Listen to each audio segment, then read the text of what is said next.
बीते कुछ समय से बॉलीवुड गलियारों में एक चर्चा ने काफी तूल पकड़ा है। अभिषेक बच्चन और ऐश्वर्या राय के बीच मनमुटाव की खबर थोड़े थोड़े समय पर सुर्खियां बटोरती रही हैं। हालांकि न तो ऐश और न ही अभिषेक ने इस पर कभी खुलकर बात की है। अभिषेक ने अपने कैरियर की शुरुआत जेपी दत्ता की साधारणतया सफल फिल्म रिफ्यूजी से करीना कपूर के साथ 2000 में की, परंतु सफलता करीना को मिली अगले 4 साल की अवधि में बच्चन ने कई फिल्में बिना किसी बड़ी बॉक्स ऑफिस की सफलता के की। तो आज हम बात करते हैं इन्हीं के बारे में। दोस्तों, बॉलीवुड का एक ऐसा एक्टर जो मुंह में चांदी का चम्मच लेकर पैदा हुआ और उस एक्टर ने भी अपने पिता की तरह महान एक्टर बनना चाहा, लेकिन किस्मत ने उस एक्टर को हिंदी फिल्मों का फ्लॉप स्टार बना दिया। वह एक्टर ऐसे खानदान से आता है जिसका बॉलीवुड ही नहीं बल्कि पूरे देश में एक अलग ही रुतबा है। जी हां दोस्तों, हम बात कर रहे हैं महानायक अमिताभ बच्चन के बेटे अभिषेक बच्चन की। जब अभिषेक बच्चन ने फिल्मों में एंट्री नहीं मारी थी तो सबको यही लगता था कि अमिताभ बच्चन के बाद तो अभिषेक बच्चन ही पूरे बॉलीवुड पर राज करेंगे। इसीलिए उस समय डायरेक्टर्स और प्रोड्यूसर्स यही चाहते थे कि अभिषेक अपनी पहली फिल्म उन्हीं के साथ करे, लेकिन आज उन्हें ही ढंग की फिल्म तक नहीं मिल रही। पर भला वह कौन सी गलतियां थीं जिसका खामियाजा अभिषेक आज तक झेल रहे हैं? और क्या आप जानते हैं कि अभिषेक ने कपूर खानदान की बेटी और बॉलीवुड की टॉप हीरोइन करिश्मा कपूर से अपनी सगाई तोड़कर सलमान खान की गर्लफ्रेंड से ही शादी क्यों की? और श्वेता बच्चन के साथ वह लड़ाई का किस्सा भी हम आपको बताने वाले हैं। अभिषेक बच्चन का जन्म 5 फरवरी 1976 को मुंबई में हुआ। पूरी दुनिया जानती है कि उनके पिता सदी के महानायक अमिताभ बच्चन हैं और मां जया बच्चन हैं, जो इनके पिता की ही तरह बॉलीवुड की जानी मानी हस्ती और एक्ट्रेस है। अभिषेक बच्चन की एक बड़ी बहन श्वेता बच्चन है, जिनकी शादी उद्योगपति निखिल नंदा से हुई है। निखिल नंदा कपूर खानदान के नाती है, क्योंकि निखिल नंदा रथु नंद के बेटे हैं और ऋतु नंदा राज कपूर की बड़ी बेटी है अमिताभ बच्चन और जया बच्चन। वैसे तो अपने बेटे को फिल्मों में लाना ही नहीं चाहते थे और वह उनसे उनकी पढ़ाई पूरी करने के लिए ही कहते थे। अभिषेक बिजनेस मैनेजमेंट पढ़ना चाहते थे, इसीलिए अभिषेक बिजनेस मैनेजमेंट की पढ़ाई के लिए अमेरिका चले गए। जब अभिषेक बच्चन अमेरिका में पढ़ रहे थे तो बॉलीवुड में अमिताभ जी का डाउनफॉल होना स्टार्ट हो चुका था। उनकी फिल्में लगातार फ्लॉप हो रही थीं। उधर अभिषेक बच्चन भी पढ़ाई ठीक से नहीं कर पा रहे थे, तो ऐसे में अभिषेक बच्चन वापस भारत आ गए और उनको फिल्मों में लॉन्च करने के लिए सोचा जाने लगा। बॉलीवुड में जैसे ही यह पता चला कि अमिताभ बच्चन अपने बेटे अभिषेक बच्चन को लॉन्च करना चाहते हैं, तो कई बड़े निर्माता उनको साइन करने उनके घर पहुंच गए। अमिताभ बच्चन अपने बेटे को एक दमदार तरीके से लोगों के बीच लाना चाहते थे और पब्लिक में भी अमिताभ बच्चन के बेटे को फिल्मी पर्दे पर देखने की इच्छा काफी ज्यादा थी, क्योंकि अमिताभ बच्चन की एक्टिंग का जादू ही ऐसा था कि लोग उनके बेटे में अमिताभ बच्चन को ही देखना चाहते थे। उन दिनों जेपी दत्ता एक फिल्म रिफ्यूजी बना रहे थे। जेपी दत्ता वही है जिनकी फिल्म बॉर्डर आपने जरूर देखी होगी और उसमें सनी देओल और लीड एक्टर थे।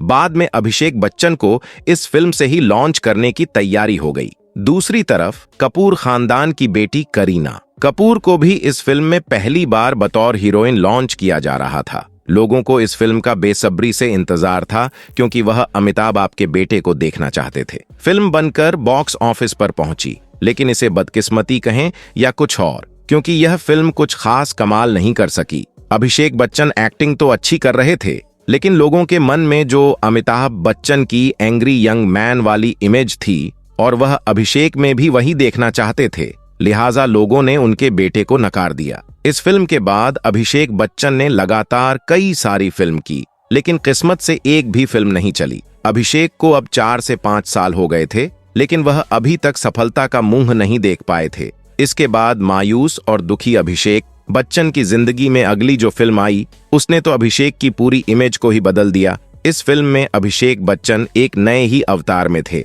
एक्टिंग इतनी दमदार थी कि बॉलीवुड से लेकर लोगों के बीच अभिषेक पहली बार सफल अभिनेता के रूप में देखे जाने लगे, और वह फिल्म थी युवा, जिसमें यह ललन सिंह के किरदार में नजर आए। फिल्म सुपरहिट हो गई और अभिषेक बच्चन की सफलता से सभी लोग खुश थे।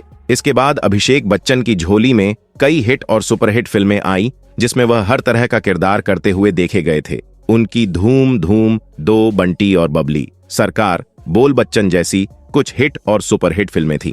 इस तरह अभिषेक बच्चन ने अपनी तरफ से वह हर मुमकिन कोशिश की, लेकिन वह हिंदी सिनेमा में अपने पिता जैसा मुकाम हासिल करने में नाकाम रहे। चलिए दोस्तों, अब बात करते हैं उनके निजी जीवन की। दोस्तों, अभिषेक जब अपने गिरते फिल्मी सफर से जूझ रहे थे तो उनकी मुलाकात उस वक्त की टॉप हीरोइन और कपूर खानदान की बेटी करिश्मा कपूर से हो गई। अभिषेक बच्चन और करिश्मा कपूर दोनों ने एक साथ कई फिल्में की। दोनों में अच्छी दोस्ती हुई और यह दोस्ती प्यार में भी बदल गई। इन दोनों के इस रिश्ते को दोनों परिवार वालों की रजामंदी भी मिल गई और उन्हीं की रजामंदी के साथ उनकी सगाई कर दी गई। लेकिन इनका यह रिश्ता सगाई के बाद ही टूट गया और शादी तक नहीं पहुंच सका।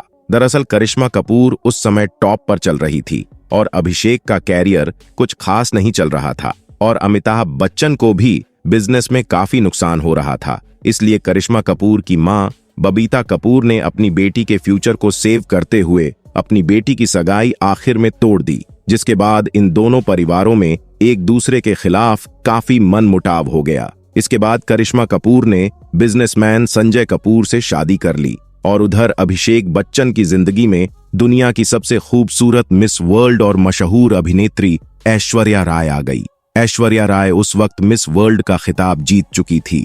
वह अपने समय की टॉप हीरोइन में शामिल हो चुकी थी, लेकिन ऐश्वर्या राय फिल्मों से ज्यादा अपने प्रेम संबंधों के लिए फेमस थी। ऐश्वर्या राय उन दिनों बॉलीवुड के दबंग खान सलमान खान के साथ रिश्ते में थी, लेकिन इन दोनों के रिश्ते में काफी कुछ सही नहीं चल रहा था। ऐश्वर्या राय सलमान खान से काफी परेशान थी। वह सलमान खान से छुटकारा पाना चाहती थी। ऐसे में उनकी मुलाकात हुई अभिषेक बच्चन से और उनकी मुलाकात करने वाला कोई और नहीं था बल्कि वह थे बॉबी देओल।